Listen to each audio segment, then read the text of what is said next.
dos casos mais conhecidos está relacionado com Mahala Mullins.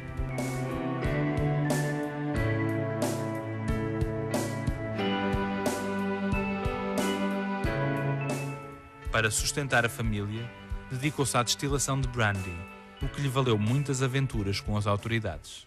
Various times, law enforcement officials would try to arrest her, but because she had elephantitis, her weight had grown so heavy that she couldn't get out the door.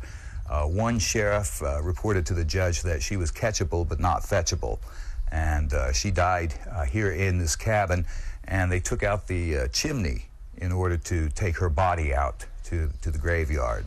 A par da agricultura, começaram a desenvolver trabalhos em ouro, uma arte que Manuel Mira reportou para os antigos ourives portugueses.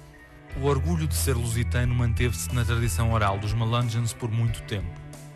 Numa obra do fim do século XIX, o antropólogo Swan Burnett refere um médico que afirmava que em criança tinha ouvido falar dos Melungeons e que eles mais uma vez se diziam orgulhosamente portugueses. Não tendo o tempo apagado a palavra português do seu vocabulário, muitos se lembraram desta possível origem para se defenderem. Um caso conhecido está descrito nas memórias do juiz Lewis Shepherd e reporta ao ano de 1872, quando ainda era um jovem advogado. Tratava-se da defesa de uma rapariga filha de mãe Melungeon e pai branco, que para ter direito à herança paterna reivindicou a origem portuguesa da mãe.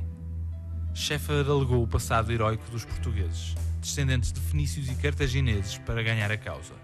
À luz da lei do Tennessee, o pai teria cometido ilegalidade ao misturar-se com a Melungeon, se nas veias lhe corresse sangue negro.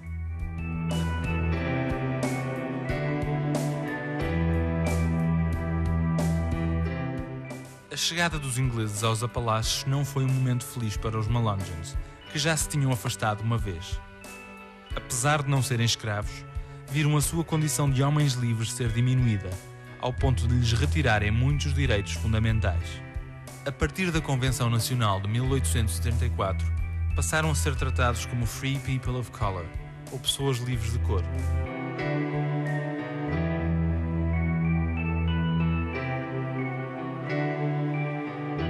Naquela altura, mesmo que seja filho de branco livre, mas preto escravo ou vice-versa, era escravo. De forma que os próprios vizinhos começaram a discriminavam, achavam que eles não deveriam ter os mesmos direitos que eles tinham. Portanto, proibiram de ter direito a voto, de possuir propriedade, de terem defesa em tribunal, não podiam ser defendidos, não podiam casar fora da raça deles, e quando casavam fora era que causavam enormes problemas. Essa injustiça e discriminação foi precisamente devido à própria cor ou raça que eles pensavam que tinham. Vendo os seus direitos serem diminuídos, voltaram a isolar-se nas montanhas, mantendo-se muito à margem dos conflitos que surgiram nos Estados Unidos do século XIX.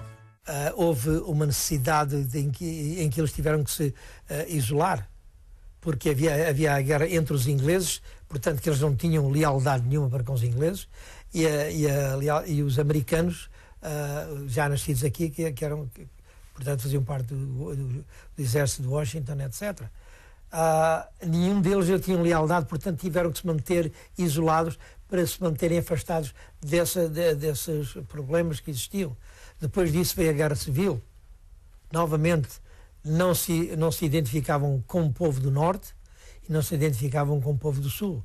Lá houve um ou outro que fazia parte do Exército Rebelde do Sul e havia outro que fazia parte da União do Exército do Norte, mas são casos isolados. Já no século XX, seriam os americanos de pele branca a recusar o voluntariado dos Melungeons durante os dois grandes conflitos mundiais. Em vários condados que eu soube, não foram aceitos pelo exército americano local porque eram Melungeons. Apesar da escravatura ter sido definitivamente abolida em 1865, a segregação racial continuou. As leis apenas favoreciam os brancos, mais privilegiados do que a restante população. Os Melungeons continuaram a ser considerados um povo menor. A maioria dos seus vizinhos caracterizava-os como sendo uma mistura de lixo branco com índios renegados e escravos fugitivos. Terá sido esta aversão por parte dos brancos o motivo para que muitos Melungeons omitissem as suas origens, como se supõe ser o caso de Abraham Lincoln.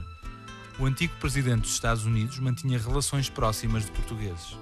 Fisicamente era moreno, tinha cabelo escuro e olhos verdes, e teria herdado sangue Melungeon da parte do pai. Mas ele sempre se negou em entrevistas a dizer de onde era, de quem vinha, respondendo sempre: vocês estão interessados em mim ou no meu passado, ou de onde eu venho?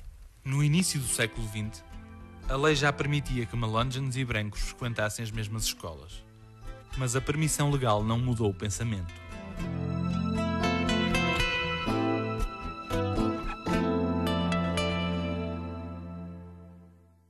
O próprio povo não aceitava as crianças misturadas com os próprios filhos deles. Não, eles são mulungos, não vais à classe. Não sendo bem aceitos nas escolas oficiais para brancos e não se identificando com a população negra, muitas comunidades de Melungeons acabaram por abrir as suas próprias escolas. Foi o que aconteceu na comunidade de Vardy, que apesar de se estender para o território da Virgínia, está centrada em Newman's Ridge, no Hancock County, estado do Tennessee. Fundada em 1929, a escola esteve aberta durante 70 anos, associada à Igreja Presbiteriana da mesma localidade, tornando-se um exemplo a concorrer com as melhores escolas oficiais. We had plenty of activity going on. The church and school were operating closely together. The minister was from Kenosha, Wisconsin, and he came here in 1920 to do his internship and asked to be sent back to here. He did the ministering of the community and also taught the upper grades. He did a lot of traveling, and during his travel time, he took pictures and would come back, and with the gas lantern slides, he would make them into the travel that he had done. So therefore, all of our lessons were illustrated by film strips and slides.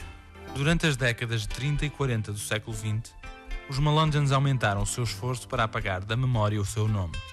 Muitos cresceram sem nunca terem pronunciado ou conhecido o termo.